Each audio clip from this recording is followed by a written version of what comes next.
Hello, everyone. I'm Rebecca Skeele, and welcome to my 7 Keys to Make Your Life a Heaven video series. And today's key will be Unmask Fear. And I want to say one more time that this is a series of videos that I'm doing to tease out some of the main points and how you can make your life a heaven.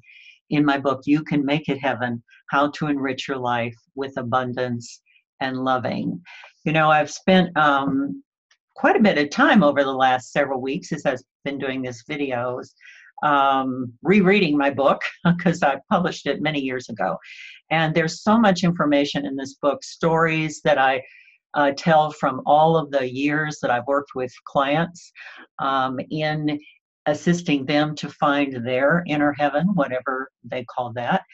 There's stories, there's teaching points, there's lessons, there's examples, and of course there's my story, which I've sprinkled in along these videos.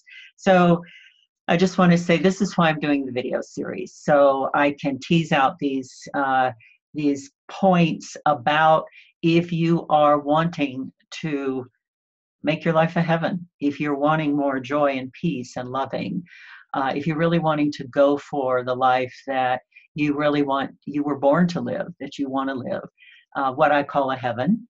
That's what this video series is all about. Today's key, Unmask Fear.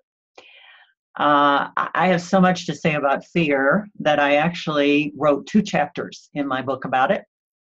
In the section of my book on limitations, I'm gonna put my glasses on now.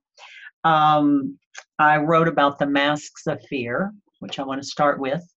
And then in the section on liberation, I talk about walking with fear, which I also want to talk about.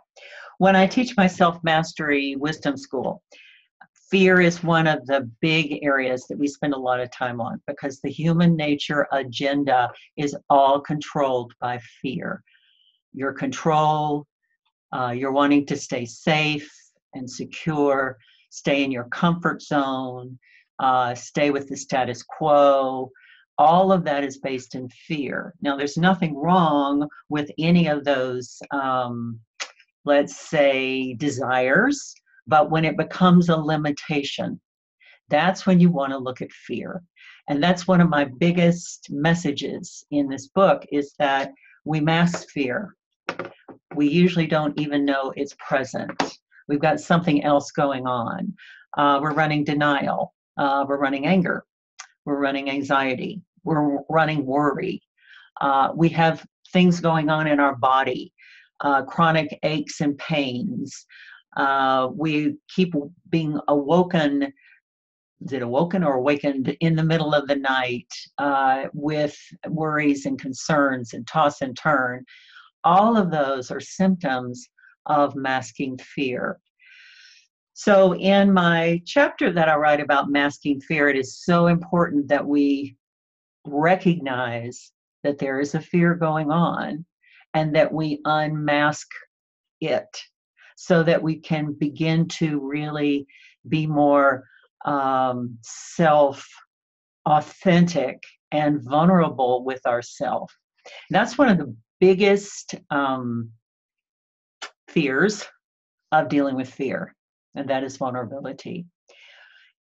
One of the things I talk about, one of the things I teach in the wisdom school is that fear usually becomes law pretty quickly.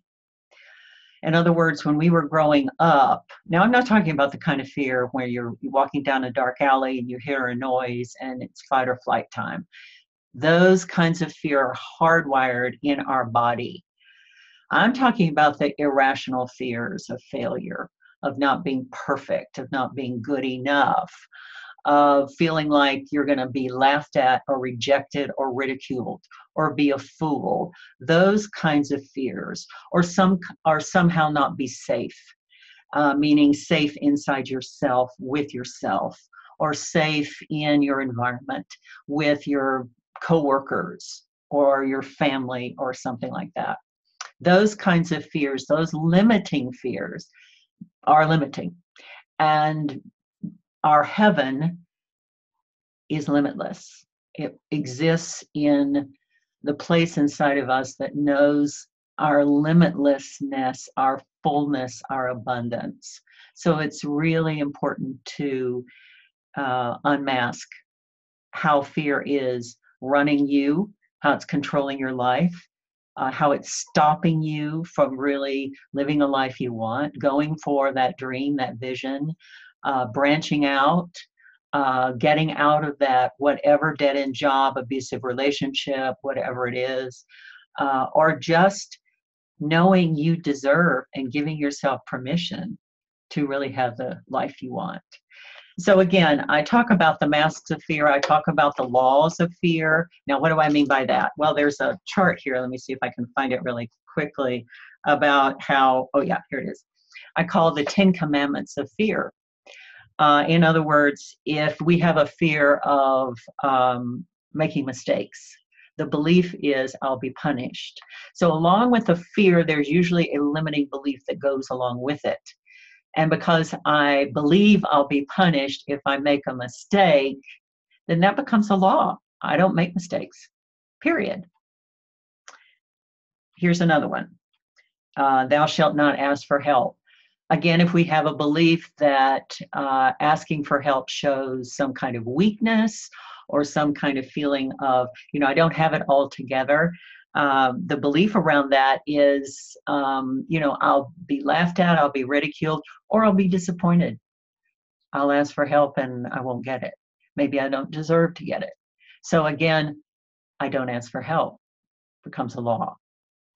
These are two examples, and I've got 10 of them here, of why we have trepidation when we're looking at fear. Because it's been so hardwired in our psyche to not approach a fear. It's kind of like a hot potato, a hot coal, a hot place inside of ourselves, a button that we don't know how to work with fear. So in my book, I talk about the commandments of fear. I talk about the masks of fear, and then I talk about walking with fear. And one of the main things I teach in the Wisdom School, and I talk about it in this book, is we look at fear as a messenger. Yes.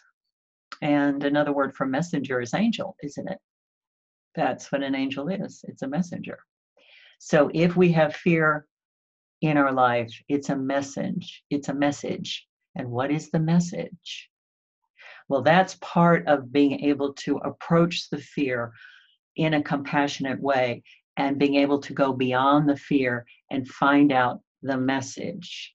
And I'm just going to tell you that what the message always is it's some kind of personal power that you have not claimed. And now that's a twist, isn't it? Yeah. Fear doesn't mean danger, run away. What it means is take a look. What personal power have you not claimed? How are you not really living from that greater truth?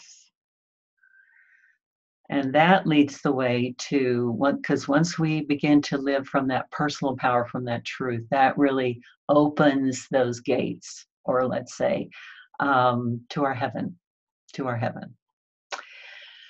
Okay, well, I actually have recorded so much about fear and how to work with fear and the mask of fear that I'll just stop here.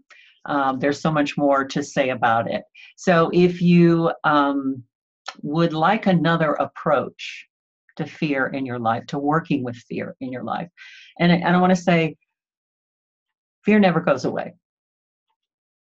In fact, you can count on it coming up when you are stretching, when you are moving out of your comfort zone, when you are saying to yourself, you know what, I can't live like this anymore. I don't want to live like this anymore. I do want to go forward with my dreams. You can count on fear coming forward. So we must be willing and able to work with it, right? So it doesn't stop us. So it doesn't sabotage us. So it doesn't come with all kinds of negative self-talk that backs us down in a way that it doesn't take us to the edge of a cliff and say, well, this is it. You're going to do this? Oh, really? Uh-huh. So we can back ourselves down off that edge. So we can say, wait a minute. It doesn't have to be this way. There's so many examples. Anyway, I have stories in my book about people I worked with around fear. Some of them were willing to go for it. Some of them weren't. And all of it is honored. All of it is honored.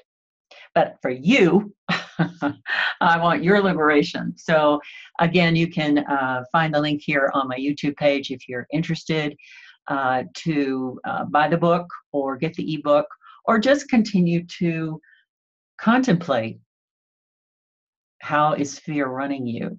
And if you were to set yourself free from it, what would be on the other side? What personal power would be on the other side? So again, this was key number 6. Wow, I have one more to go. And number 7 is making different choices. Big key to your heaven. So until next time, make your life a heaven. Bye for now.